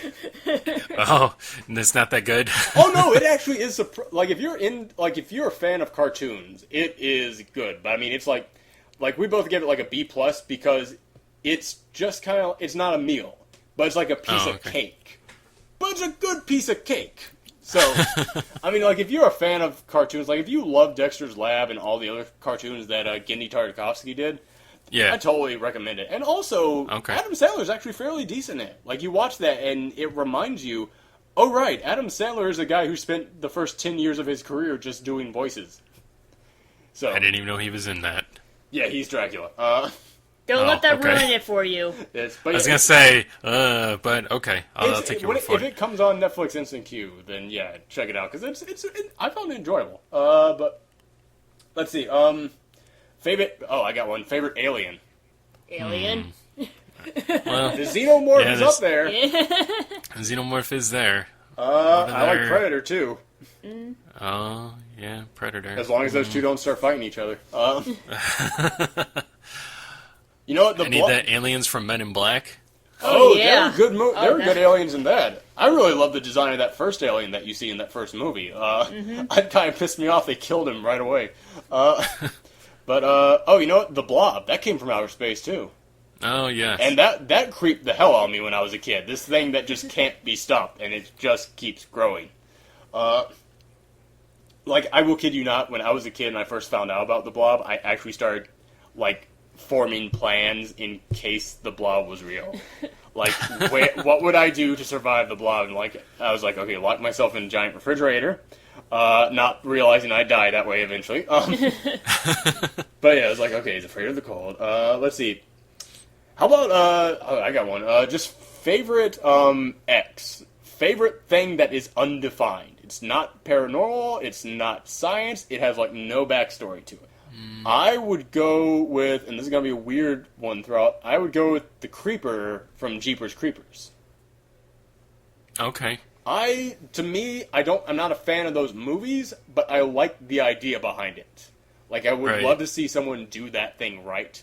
In fact, I kind of even enjoy the second one a little bit, because the second one is just, it is just, hey, we're just going to show you what the Creeper looks like when he's killing kids on a bus for an hour and a half. And I was like, you know what, this movie's stupid, but I like the Creeper. Also, I don't know if they ever explained it, but Pumpkinhead, have you guys ever seen that film? I want to see that so badly. 'Cause I don't know. That thing looks cool to me. Oh, yeah, definitely. Yeah, I think it's supernatural, but I don't think they ever actually explain it. But yeah, the Pumpkinhead monster just looks cool. Yeah. It's like the backwoods xenomorph almost. It's got weird, almost curved head, but then like the big sharp teeth. I love it. Let's see. Frankenstein, there's only one. Mummy, never really been more than one, aside from like the Brendan Fraser movies. Yeah. Yeah, there isn't really, it's kind of hard to divide it up into categories, I guess, other than like, I guess you do have to just kind of divide in those categories of paranormal, science-related, alien, giant, But yeah, any other films you guys want to throw out? Any other films? Any other monsters? Anything supernatural that you guys enjoy that you want to throw out before we close up shop here?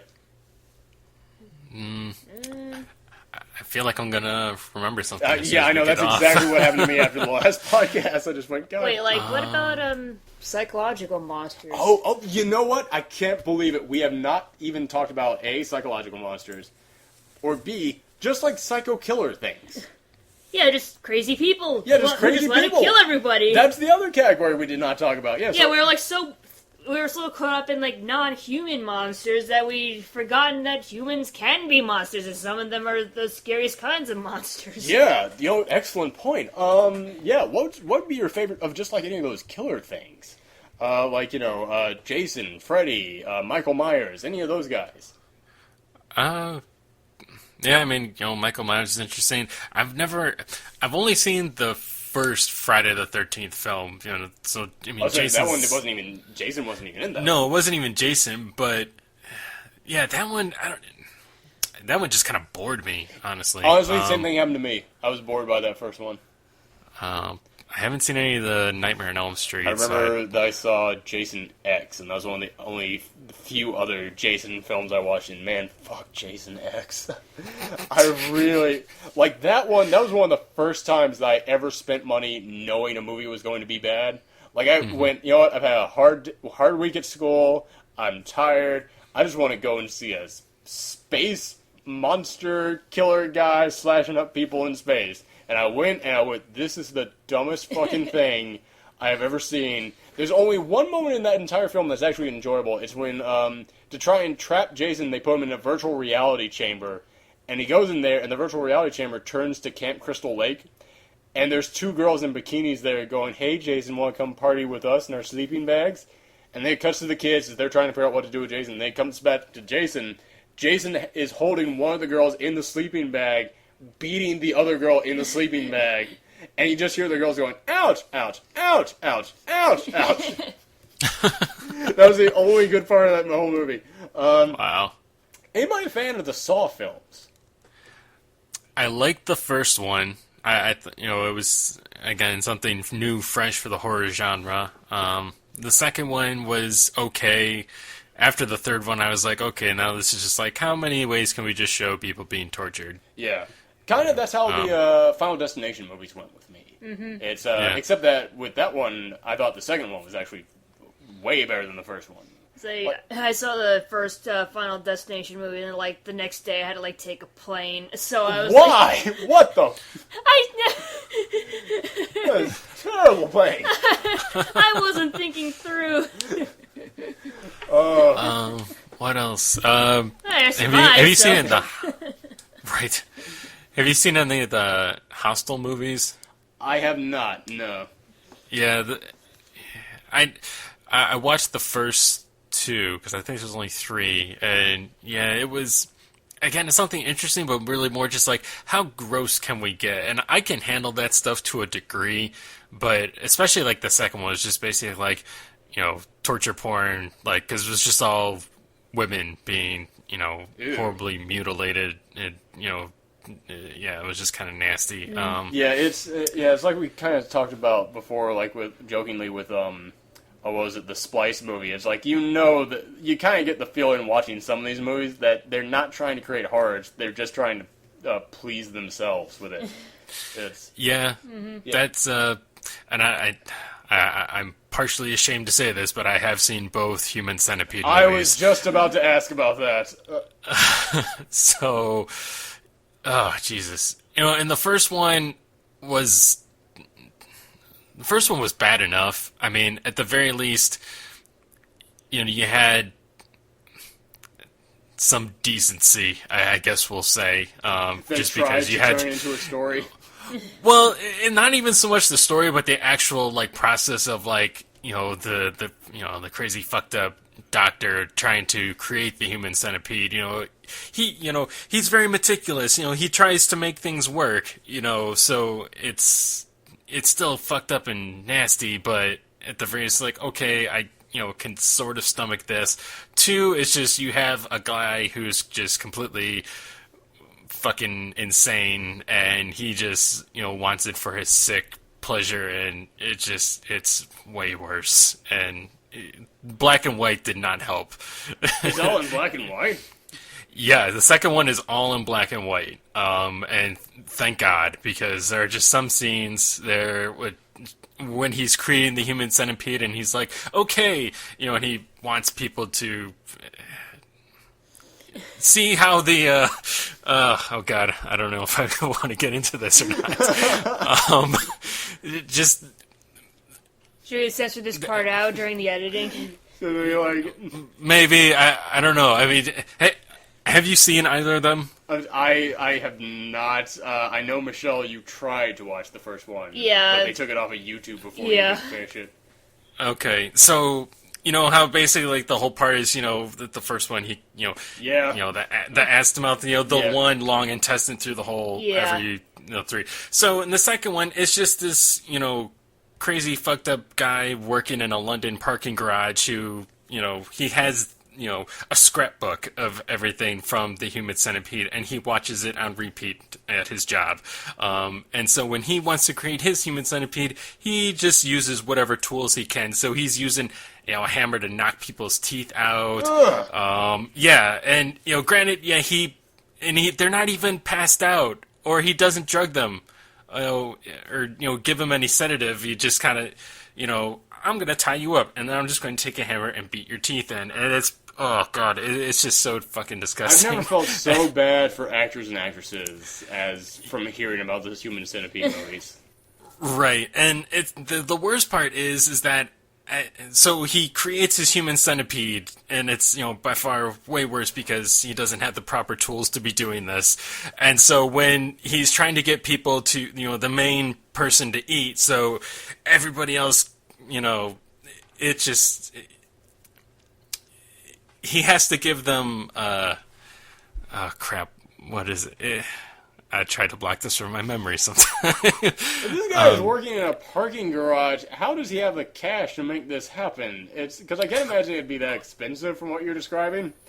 No, it's not. He's just basically using tools, like household tools. Like he's using, a box cutter to cut people's, faces and stuff. And yeah, he rents out this abandoned warehouse, for apparently on the cheap, because no one needs it for whatever reason.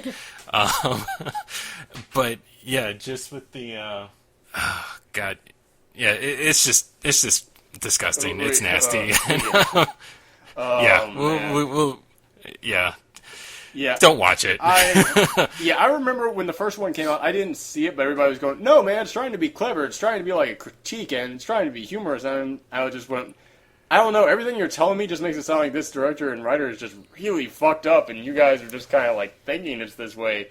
And then they would all tell me, no, that's not what it is. Then Human Centipede 2 came out, and a lot of them came back to me and went, okay, yeah, maybe you were right. Maybe he is just that fucked up. So yeah, Tom Six is one disturbed individual, and he's gonna have his final sequence. So God knows what that's gonna be. Human Centipede coming. Yes, so there's first sequence, and I forget what the middle one's called, whatever sequence, and then final sequence is going to come out. Because there's 3 people sewn ass to mouth, so there's gonna be 3. Well, at least in the first one, and the second one there's like 12. So So like, what's gonna be in like the third one? In the third one, he's just going to kill a guy on camera. It's like the third one's gonna be like 100 people sewn ass to mouth. I think it's supposed to be something pretty. It's supposed to take place in America. That's from what I've heard. So yeah, we'll see how this one works. Maybe it'll be at a reality show or something. Oh. Fuck, that sounds accurate. People will do anything to be on a reality show. Like, seriously, the moment you said that, I just had that coffee cup dropping moment, and it's like, oh God, that is what they do, isn't it? Yeah, probably. God knows. God. So I'll probably force myself to watch it, I don't know, because I'm... Yeah, when it comes to, like, monsters in movies, that's my least favorite kind, is just the crazy guy. Because, yeah, don't get me wrong, they're frightening, especially in real life. I would not be brave at all.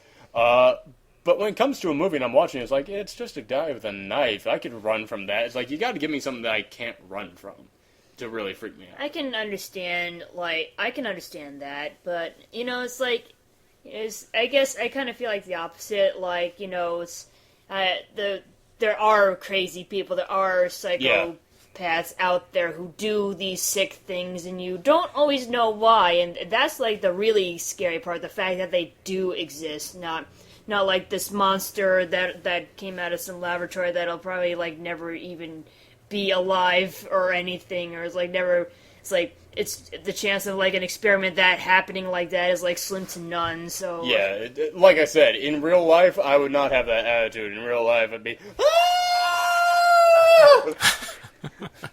flailing arms around, running in circles. That's one of the things that I hate about seeing horror films with other people, is that at some point the other person always goes, you know, if that was me, I would do this. It's like, shut the fuck up, no you would not. You know, if that was me, I'd just turn around and I'd kick it in the mouth. It's like, that's a fucking werewolf. What life experience are you basing what you just said on? That lets you know how you would react in this situation. Yeah, I don't know. If that was me, you'd shit your pants and cry. That's what you would do if you were faced with this situation. And there's no shame in that.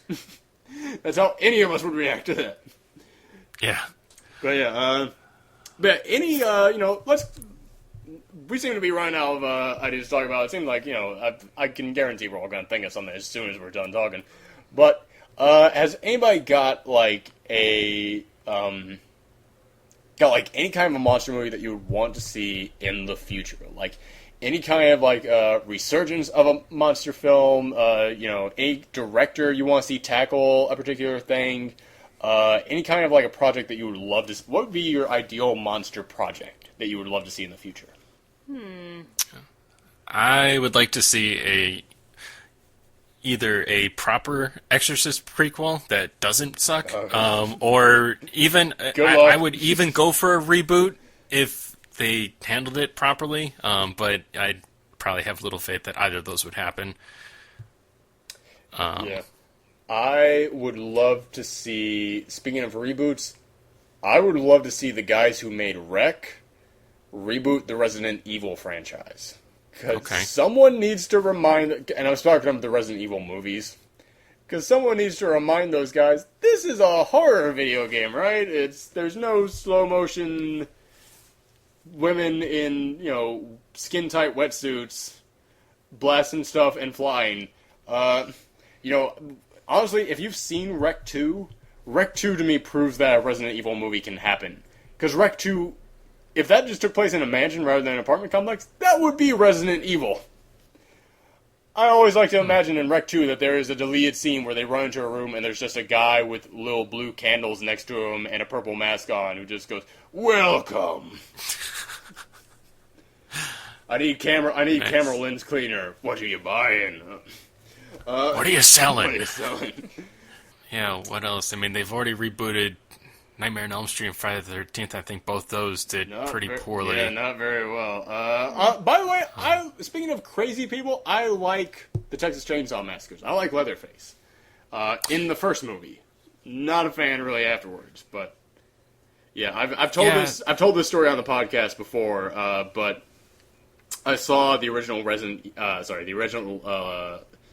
Texas Chainsaw Massacre in college during a film class.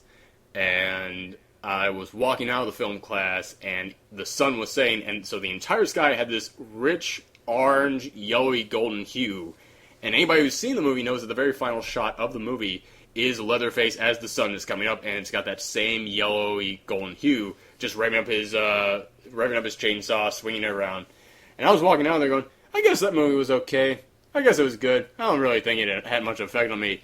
And then as I'm walking through the parking lot with this golden sun out, someone revved up their motorcycle behind me, and I screamed like a little girl and just ran to my car. That's pretty great. Yeah, I swear to you, I wish that didn't happen, but it did.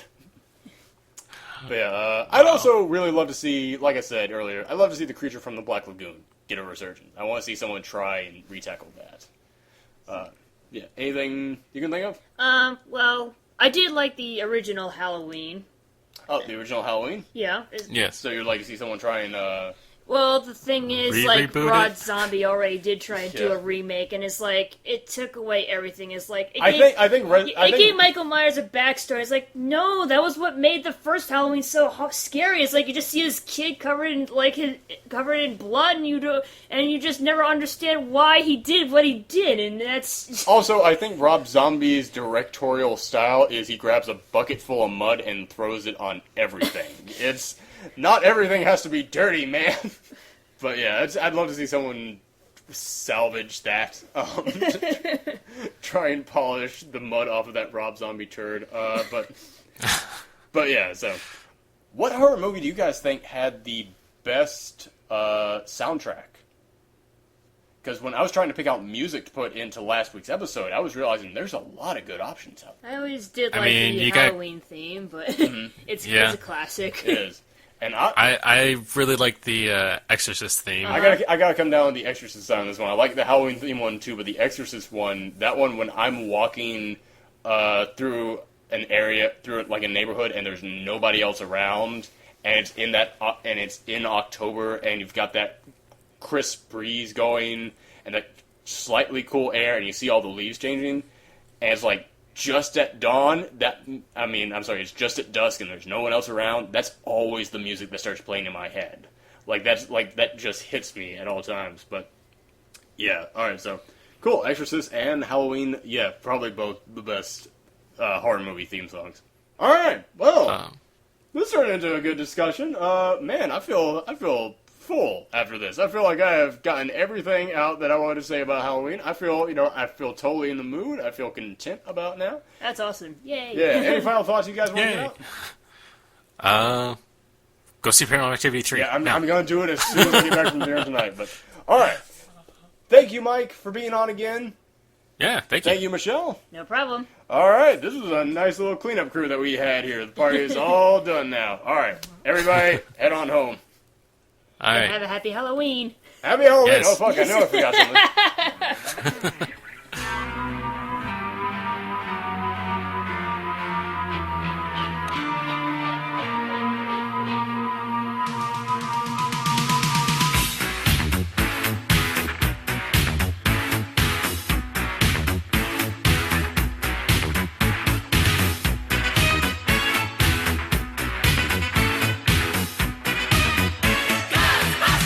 There's something strange in your neighborhood. Who you gonna call? Ghostbusters! If there's something weird and it don't look good, who you gonna call? Ghostbusters!